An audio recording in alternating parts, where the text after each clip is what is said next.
पश्चिम बंगाल में 2 तारीख को विधानसभा के नतीजे आने के बाद से ही जगह जगह हिंसा हो रही है। अब तक करीब 6 से ज्यादा भाजपा और करीब 4 टीएमसी कार्यकर्ताओं की हत्या की जा चुकी है। हिंसा की ये तस्वीरें पिछले कई दिनों से सोशल मीडिया पर खूब वायरल हो रही हैं। पूरे देश से अलग अलग इन तस्वीरों को देखकर प्रतिक्रिया भी आ रही है। भाजपा का दावा है कि टीएमसी कार्यकर्ता बीजेपी के कार्यकर्ताओं को निशाना बना रहे हैं और उनकी हत्या की जा रही है। पश्चिम बंगाल में हालात अब ऐसे बन चुके हैं कि भाजपा कार्यकर्ताओं ने असम राज्य के लिए पलायन शुरू कर दिया है। हालातों को देखते हुए भाजपा प्रवक्ता गौरव भाटिया ने राष्ट्रपति को पत्र लिखकर बंगाल में राष्ट्रपति शासन लगाने की मांग की है। इधर अपनी प्रचंड जीत के बाद टीएमसी में जश्न का माहौल है। बुधवार यानी कि आज ममता बनर्जी ने तीसरी बार पश्चिम बंगाल की मुख्यमंत्री के तौर पर शपथ ली है। बंगाल में हो रही हिंसा को ममता बनर्जी कैसे संभालेंगी, अब यह आगे के लिए बड़ा सवाल है। लेकिन इस बीच इलेक्शन कमीशन ने कुछ ऐसा किया है जिसके बाद से ममता बनर्जी बेचैन हो गई हैं। उन्हें लग रहा है कि प्रचंड बहुमत मिलने के बाद भी उन्हें अपने पद से कहीं इस्तीफा न देना पड़ जाए। दरअसल ममता बनर्जी की पार्टी टीएमसी कुल 294 में से 213 सीटों के साथ सत्ता पर वापसी की है। लेकिन ममता बनर्जी खुद नंदीग्राम सीट से हार गई है। विधायक नहीं है लेकिन फिर भी मुख्यमंत्री बन गई हैं।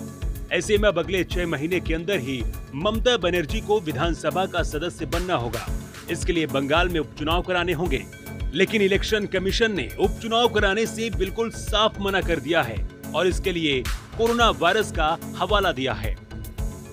ममता बनर्जी पहले ही चुनाव आयोग पर पक्षपात करने का आरोप लगा चुकी हैं। ऐसे में एक बार फिर से चुनाव आयोग ममता बनर्जी के निशाने पर है।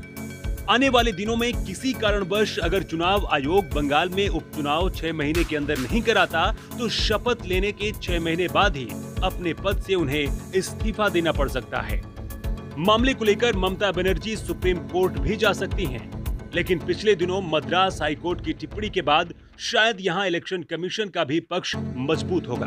दरअसल तमिलनाडु में कोरोना वायरस के फैलाव को लेकर मद्रास हाईकोर्ट ने इलेक्शन कमीशन को ही जिम्मेदार ठहराया था। इसके साथ ही यह भी कहा था कि जिम्मेदार अधिकारियों पर हत्या का केस दर्ज होना चाहिए। मद्रास हाईकोर्ट की इस टिप्पणी को ममता बनर्जी ने भी खूब सपोर्ट किया था। लेकिन अब यह सपोर्ट ममता बनर्जी के लिए लग रहा है गले की फांस बन सकता है, क्योंकि अगर ममता सुप्रीम कोर्ट में जाती हैं तो इलेक्शन कमीशन मद्रास हाईकोर्ट की टिप्पणी को याद दिलाएगा और कहेगा कि वो सिर्फ कोरोना वायरस को देखते हुए ऐसा कर रहे हैं।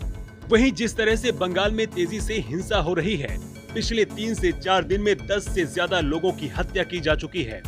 इसे देखते हुए बंगाल में राष्ट्रपति शासन की भी सुगबुगाहट तेज हो चुकी है। ऐसे में अगर राष्ट्रपति शासन बंगाल में लगता है तो केंद्र सरकार ही बंगाल को चलाएगी। हालांकि इस दौरान भले ही ममता बनर्जी को इस्तीफा न देना पड़े, लेकिन उनके पास कोई पावर नहीं रहेगा। ममता बनर्जी ने चुनाव से पहले बंगाल में विधान परिषद लाने की भी बात कही थी।